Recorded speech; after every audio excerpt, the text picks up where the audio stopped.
akkam jirtan hordoftoota sagantaa teenyaa akkuma beekamutti irra sagantaan keenya akka duraanii qophii bashannanaatii miti qophiin sagantaa teenyaa uummata keenya Wallagga irratti dhuma dheenyatti nama quba qabdani keessaa maatii tokko kan maatiin sagal guyyaa takkatti irraa dhuman mee isaan jiruuf jireenyi isaanii maal fakkaata maal keessatti argaman amma khaju arra isaan maatii sanii waliin turtii godhuu deema na hordofa.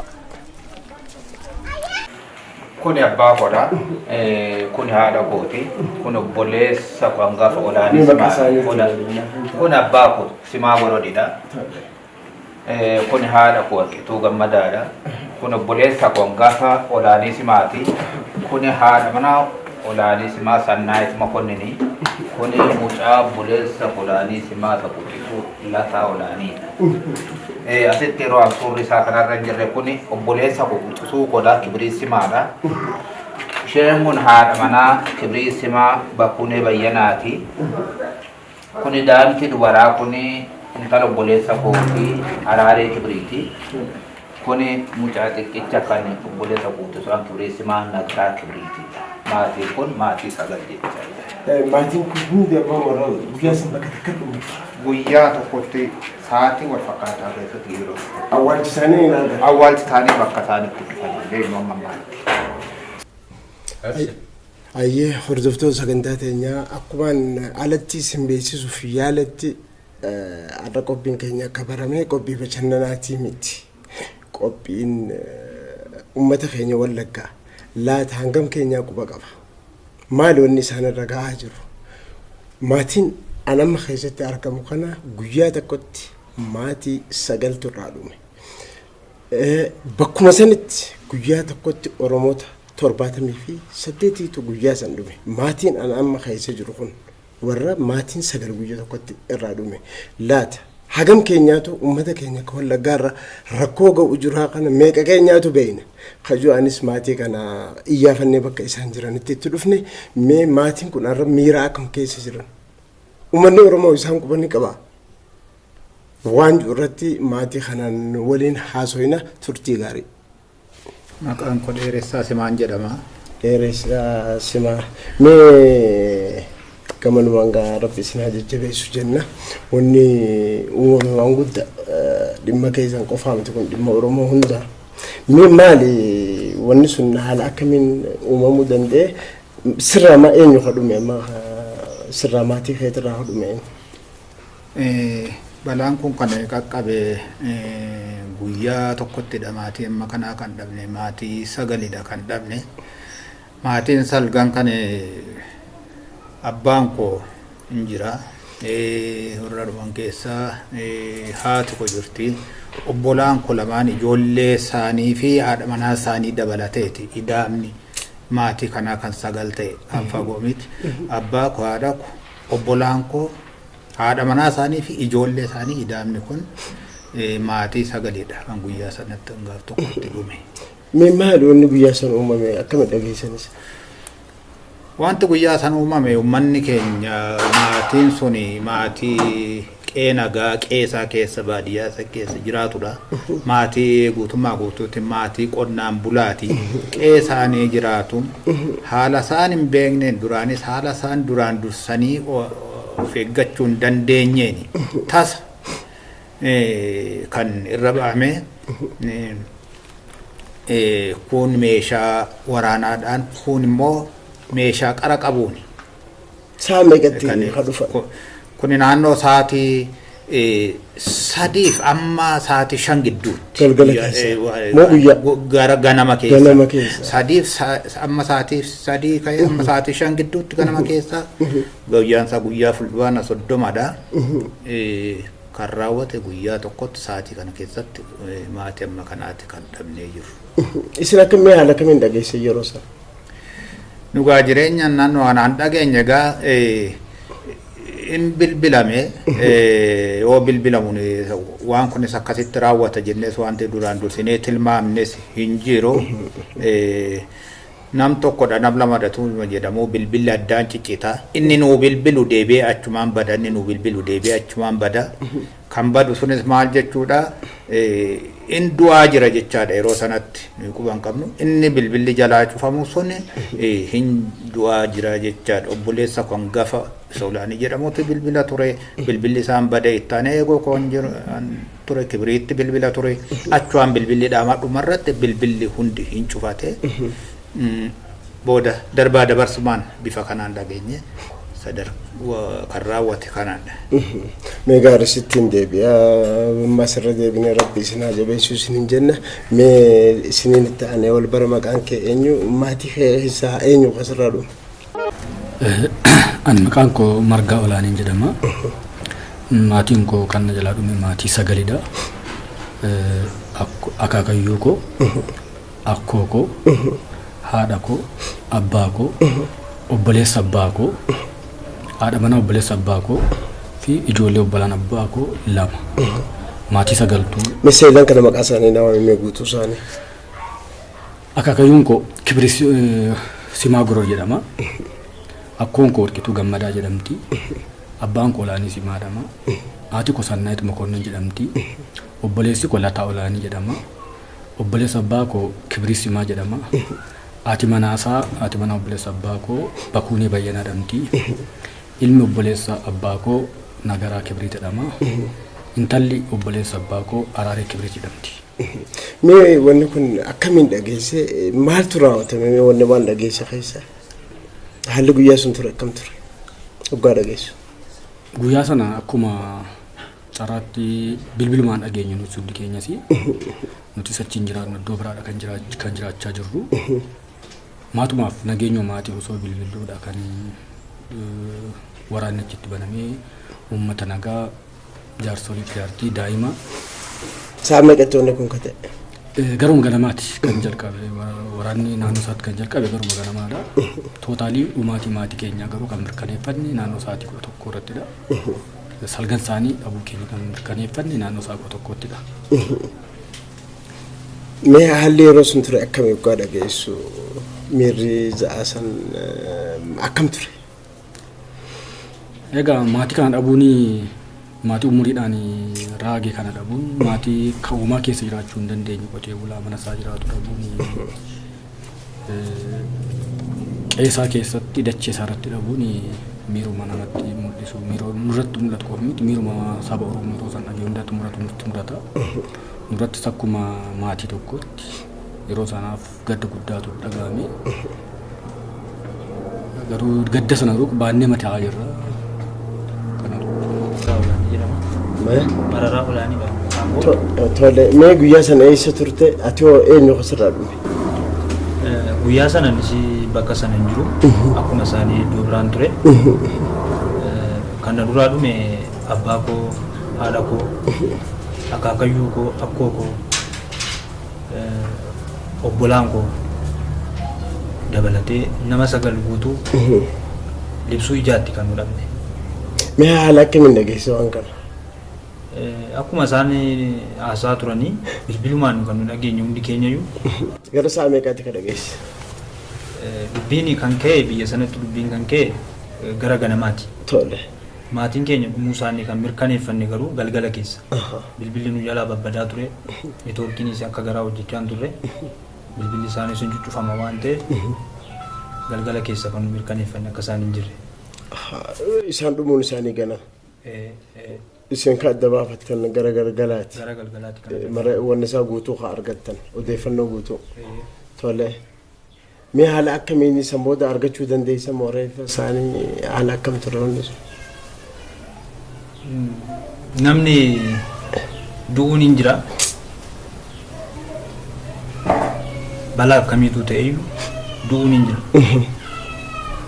Wanti guddaan nu obeessu wanti guddaa garaa keenya nu gubu du'a isaaniitti dabalatee maatii keenya duwwaa miti keessumattuu kan namni hundumtuu Oromoon hundumtuu beekuu qabu maatii keenya duwwaa miti akka baalaa harcaafame guyyaa sanatti namni akka baalaatti harcaafame kaanii harkarraa kutaniitu suuratti hin ka'u kaanii mataarraa kutaniitu suuratti hin ka'u. Walii gala nama meeqa dhume guyyaa sana? Nama 78 oli kan dhume. Guyyaa sana? Guyyaa sana. Akka kanaatti kan isaan gochaa turanii reeffa isaanii sin agarree bakka isaan itti awwaalaman illee amma guyyaa har'aatitti bakka sana geenye arguu hin dandeenye nuti. Achuma dhaquu hin dandeessin jechuudha. Hin dandeenye amma har'aatitti. Iddoo itti dhala maal jedhama bakki sun? Magaalaa Haaruu jedhama. Ana kiiramu magaalaa Haaruu jedhama. Wallagga Bahaa moolitta. Wallagga Bahaa. Wallagga Bahaa. Wallagga Bahaa ana kiiramu magaalaa Haaruu jedhama bakki sun. Tole. Tole akkuma isaan baay'eesaa haasaa turan kan gama Oromootiin gama uummata Oromootiin kan Wallagga duwwaa miti kan Horroo jira kan Wallagga Lixaa jira Wallagga Bahaa duwwaa miti bakkoota garaagaraa aanolii ollaa irratti taateen kana caala baay'ee cigaasisaan kan ta'e jira. Isaan kunis akkanuma birmannaa akkan arganne odeeffannoo baay'eesaa qabna. Aanolii ollaa jiran magaalaa aanaa kiiramu godina Wallagga Bahaa aanaa kiiramu magaalaa Haaroo duwwaatu hin ta'in aanoliin biraas jiru akkam. Kanuma wanni kanarra ta'aa jiru. Kana caala taateen akkuma kana karratti ta'aa jiru. Kan nama 11 dhabe iddoo tokkotti jiru. Haaluma goosuma wal fakkaata. Ni aanaaleen sun maal jedhama? Aanaa Giddaa Ayyaanaa jedhama. Aanaa Amuru jiru. Wanneen akkasii jiru. Uummanni keenya kan Wallaggaa kun maaf sagalee dhabe sin fakkaata? Uummanni Wallaggaa kun kan sagalee dhabe inni guddaan isaa jedhee kan hin yaadu akka kotti baay'eessaa miidiyaan qabu. Miidiyaan uummata Oromoof hin jira Wallaggaa Oromoof nu hojjedha jedhu dhugaa saba Oromoo kana gad baasee lafa kaa'an jiru. Wanni uummata xiqqoo kana fuudhee addana kaa'a malee gad bu'ee uummanni Oromoo maal keessa jira jedhee hanga dakaatti hojjechaa jiru. Gaafa daka dhaqee hojjechuu kee wayin Oromoo miidhamni Oromoon keessa jiru baay'eesaa ol baasuu danda'a. Kanaaf uummanni Oromoo kan namman kana miidhame miidiyaa mataasaa sagalee mataasaa hin qabu kan dhugaasaa gad baasee isaa dubbatu. Oromoon baay'eesaa lafti isaa lafeessaadha. Lafti ko lafee kodha. Lafti koof lafeen ko iddoo tokkotti awwaalamuu qaba iddoo tokkotti dhufu. Inni bakkee jirus akkama inni godaanee bakka kadhachaa jiru inni aspaaltiirra dhakaarra taa'u. Uummanni Oromoo baay'eesaa sagalee hin qabu. Warreen biyya keessaas biyya alaas uummata Oromoo naannoo sana jiruuf Wallagga miti. Uummata Oromoo kamiif sagalee ta'uu qabu. Erga maqaa Oromoo dhahatanii Oromoo hojjenna jedhani. Taateen akka kanaa hin dhaabbata yoo jenne dhaabbachuu dhiisuu danda'a. Amma sagalee hin qabne amma abbaa hin arganne.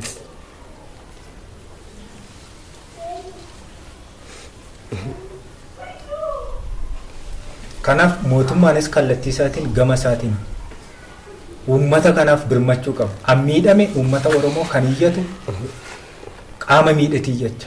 Nan miidhame jedha. Wallagga keessatti miidhamne jedhee kan iyyatu qaama miidhadha. Garuu eessa taa'ee iyyata? Achuma taa'ee iyyata. Gimbuqqaanechaa jira. Gimbuqqaaneerra iddoo jiraan dhabne qeen qabna. Qalamaa jira ajjeefamnaa jirra. Dhiigni keenya kun akkasitti dhangala'aa jira. Harka ilma Oromoo irraa kutee harka ilma Amaaraadha jedhee harka nama saba biraa agarsiisa. Garuu warri harka irraa cite sun maqaa isaanii duukaa isinitti himuu nan danda'a. Warri mormi irraa cite qacaraatti akkanatti baatamee itti sirbame. Kan ilmaan Oromoodhaan kan agarsiifame sooshaal miidiyaa irratti. Garuu warri biraa keenya jedheeti. Warri biraa keenya jedhee iyyata. Ajjecha iddoo tokkotti kan maatii kee ilma Oromoo ajjecha nuti dhume jedhee gad baasee haasa'a. Maaliif Oromoon ani miidiyaa sagalee dhabe? Yara gadaantummaan qabu garuu maatiin koo maatii guddaadha. Maatii gaariidha. Hundaa ol maatii saba kamiyyuu hammatee waliin jiraataa turedha waliin jiraatudha. Bu'uurarraa maatiin koo qeemmanti isaanii achidha. Ani akaakayyoo koo argeera ijaan argee qaqqabeera. Akaakayyoon koo achumatti dulloomeeti kan isaan hafan akaakayyoon koo. Kanaafi jalqabarraa jalqabee maatiin kun qe'ee isaaniidha bu'uurumarraa. Maatii gaarii maatii saba kam wajjin waliin jiraataa ture. Maatii qabiyyee isaaf qabeenya isaarraa kutee saba kamiif kennee qubachiisee jiraachisee nyaachisee obaasaa waliin jiraataa ture maatii gaarii ture maatiin kun. Wanni kana yaaddee beektaa maatii keetirra wanni kanaa kun ni ga'a. Jettee iddoo isaan dhalatanitti lafa isaanii irratti wanni kanaa kun itti dhufa itti yaaddee beektaa.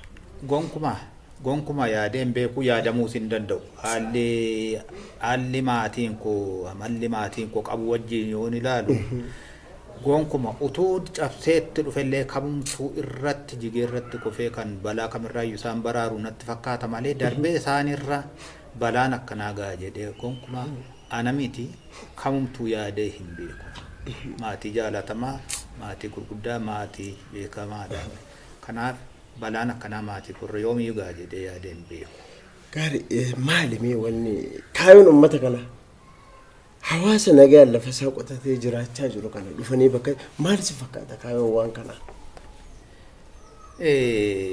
Uummata qeesaa jiru qee namaan deeme uummata ilaalcha addaa keessa jiru miti uummata qotee bulaadha. Kaayyoon raawwii kanaa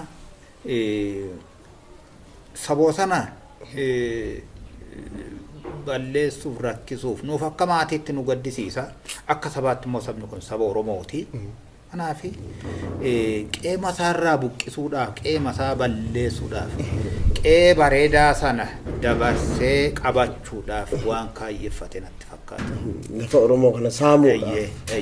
Mee dhugaadha akkuma itti maatii kee qofaa miti Oromoota achi jiru nama 78 biyya kana. Uummata sana hin qabbeetu uummata dhume kana hunda uummatuma waliin guddatan uummatuma ganda tokkooti. Uummata dhume kana on gara caaluu isaanii kan hin beekudha. Uummata qe'ee sanaati. Tarii warra sadarkaa umurii kootii boodaa ta'e warra dargaggoota ta'e kan hin beekne malee warra umurii gurguddaa ta'e abbootii isaanii warra dargaggoota abboota isaanii hunda kan hin beekudha. Uummatuma qe'ee sanatti dhalatee guddatee qe'ee sanatti fedha kan qe'ee sanatti guyyaa sana dhume. Amma lafa san jira Oromoo hafee amma bakka sanarra mee odeeffannoon amma qabda maal fakkaata? Yeroo amma qabnu kanarratti Oromoon hin jiru naannoo sana. Buqqee deeme. Buqqee inni kan du'aan dhumeera inni kan buqqee gallakkiseera. Oromoon bakka sana qe'ee sana hin jiru yeroo ammaa. Maaliif wanni kun amma miidiyaaleen Oromootis baasaan jiran wanni kun dhaga'amaa jiru warri biraa nuutu goddaame jee iyyaa jira. Maali wanni kun maaf ta'ee isiniif fakkaata maaf ka Oromoo kun dhoofame? Kan Oromoo kun sagaleen isaa daangeffamu waan ta'e jedhamee itti yaadamee godhamu natti fakkaata. Tokko sagaleen fi miidiyaan Oromoon qabu baay'ee murteessaadha. Sunis waa tokko. Garbiraa Oromoon sabumti Oromoo mataan isaayyuu waliif tumsuu fi waliif duuluun illee baay'ee xiqqaadha natti fakkaata. Kanarraa kan ka'e dhaga'ama.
dhaggeeffatu danda'a.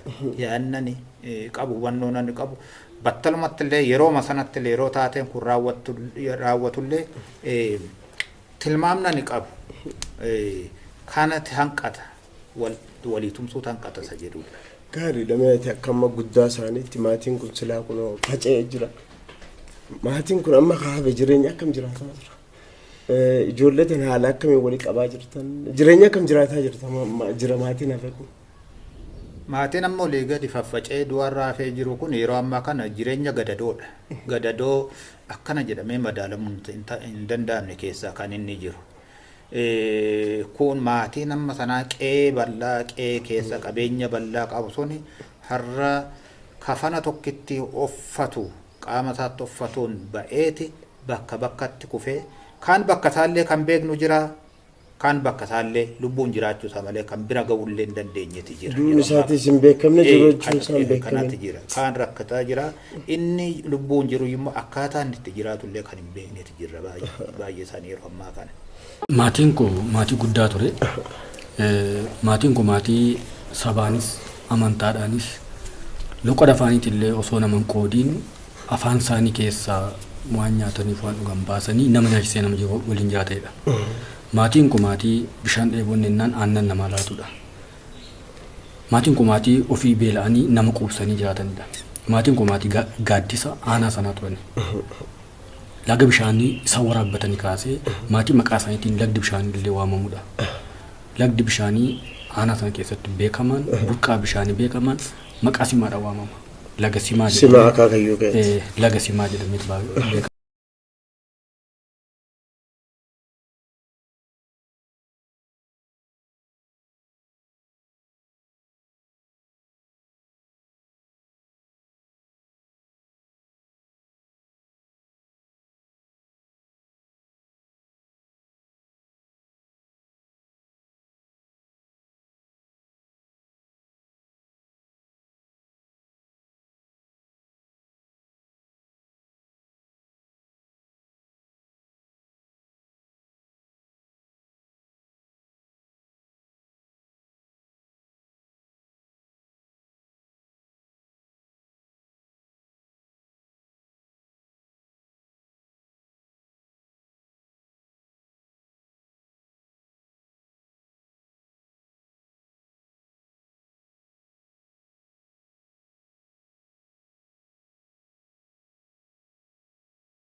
Amma mee maatii achirraa hafe san isin akka maatii irra gurguddaatti akka haala akkamii waliin qabaa jirtan deeggarsiisni godhamaa jiru jira. Maatii lubbuun hafee kana deeggarsiisni godhamaa jiru jira. Miidiyaaleen maaliif callisee waan kana? Maatiin amma sitti arginu kana qofa miti kan jiru. Akkuma qeessanarraa inni ta'u baay'ina maatii du'e irraa kanarraallee baay'inni maatii sanaa gurmuun maatii sanaa akka bal'aatee mul'ata. Maatiin abbaan irraa du'e amma iddoo biraa jiran jiru kan asitti argamuu hin dandeenye jiru iddoo biraa jiraatu. Maatumti immoo ta'e kan achirraa lubbuudhaan hafee buqqa'ee iddoo biraa jiraatu jira. Deeggarsaan godhamaa jirtu hin jiru. Dhaqnee illee nuti illee ija isaanii illee arguu hin dandeenyu. Sababni isaas dhaquun nuufis balaa qaba waan ta'eef dhaqnee iddoo isaan ga'uu hin dandeenyu. Deeggarsi godhamaa jiru. Akka mootummaattis akka miti mootummaattis maatii kanaaf hoomtu illee hin jiru. Wanti godhamee hin jiru. Wanti godhamee hin jiru. Walitti isin qabuufis akkuma wal argitanuu haalli mijaa'ee hin jiru. Hoomtu kan mijate hin jiru. Ofumaan waanuma qabnurraa waanuma keessa keenya qabnurraa nuti hojjettootadha. Waanuma argannurraadha wal gargaarreema ittiin wal jiraachisaa jira. Maatiin kun maatii bal'aa ture. Miidiyaan dhufees maatii kana dubbisees hin jiru. Miidiyaan sagantoonni kana gabaasees hin turre. Yeroo jalqabaa irratti miidiyoonni dhuunfaa amma ta'e sosocho'aa turanii dubbachaa turanii miidiyaan gama mootummaadhaan garuu miidiyaan kana gabaasee dhufees nu gaafates hin jiru. Deeggarsi godhamees hin jiru. Hin jiru. Maatiin amma kanarraa dhumee qabeenyi amma kana barbadaa'ee jireenyatti jira jireenyatti hin jiru ni jedhu ulfaataadha. Ollaan bultee beeka akkatti bule abbaatu beekaa jedhama. Waa'ee jireenya keenyaa dhiifneerra waan goonuu hin qabnu. Waan goonuu hin qabnu. Garuu deeggarsi karaa mootummaas ta'ee karaa biraas wanti nuuf ta'e wanti qaamni nu beekus hin jiru. Sababiin isaayyuu namni tokko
Kana dibamee biyya gadhiisee qabeenya isaa dhiisee qe'ee isaa dhiisee jooraa jiru kanaaf wanti godhamu yoo danda'ame deeggarsu yoo danda'ame qaamni deeggaruu danda'u yoo jiraate deeggarsu gaarii deeggarsu godhee qaama kana walitti qabanii deeggarsuma wanti barbaachisu deeggarsan barbaadu jedhamee yaadamu kan namni qeerra qeessu beekama maal nyaatee jiraata maal dhugee jiraata silaa amma nama hafarratti hojjechuudha kaduma dhume kaafe kun haala akkamii walitti qabama akkuma ati nuti dhaamsa keenya kanuma namni hundi warri dhimmi kun laallatu warri sabaaf hojjenna jettan kamuu maatii kana qofa osoo hin ta'in uummata keenya kaachirraa buqqee kana gara maatii kanaatiinis argachuu dandeessan iyyaafadhaadha jenna dhaamsa keenya nutis maatiin kee kaafee hoo akkamitti jira wanni quba qabdu jira amma ani nuti jireenyatti jirru jiraas hin jedhamu du'aas hin jedhamu jireenyaan taane jiraachuu mannaa du'anii boqochuun boqonnaadha baay'eesaa uffata uffatee namni deemu tokko jiran jedhamu wanta ittiin jiraatuuf waan isa jiraachisu tokko qabaachuu qaba waan fuuldura isaatti ilaalee jiraatu qabaachuu qaba kanaaf nuti amma fooniin jirra nama fuulli bukkee jirra garuu yaadaan hin jiru nama hanga kanaa du'aan al takkichatti dhabne bakka awwaa boo'ichi awwaala isaanii dhaqnee dhaabbannee arguu hin dandeenye kuni jireenya yoollee guyyaa sana ijaan isaan arguu baatte bakka sana togeessee jireenya xiqqoo sammuun kisii boqochuu danda'a jireenya akkasii jira du'uu isaaniifuu utuu iddoo awwaala isaan argiin ragaa gaayuu hin qabdu ta'a maaliif eessa akka isaan jiran hin beeku du'uma isaaniitu amanuu rakkisa du'uma isaanii amanuu nama rakkisa maaliif du'aniiru du'ani awwaalamanii malee awwaalli isaanii kana fakkaata jenneen argine irra dhaabbanne qabri isaanii irraa sin dhaabban awwaala isaanii irra dhaabbannee boonyee hirriin baafan kanaaf kan keenya jiran miti kan keenya du'aadha jechuudha nutu እሺ እኔ ስሜ ዮናስ ፈለቀ ይባላል ከዚህ ቤተሰብ ጋር ያለኝ ግንኙነት ረጅም ጊዜ ጓደኝነት ነው ከመርጋ ወላኒ ጋር ረጅም ጊዜ ግንኙነት ነው ያለኝ ሙሉ ቤተሰቡንም በደንብ የማወቅ እድሉ አለኝ ነበረ አዎ ብዙም ጊዜ ወደዛ መላለሳለሁ እና በጣም ቀረቤታ አለኝ ምን አይነት ቤተሰብ ነበሩ ቤተሰቡን እንኳን ለመግለጽ በጣም ይከብዳል በጣም ደስ የሚል ቤተሰብ ነው ብዙም ጊዜ ተመላልሻለሁ እኔ ወደ ሃሮ እና ልገልጸው ከምችለው በላይ ነው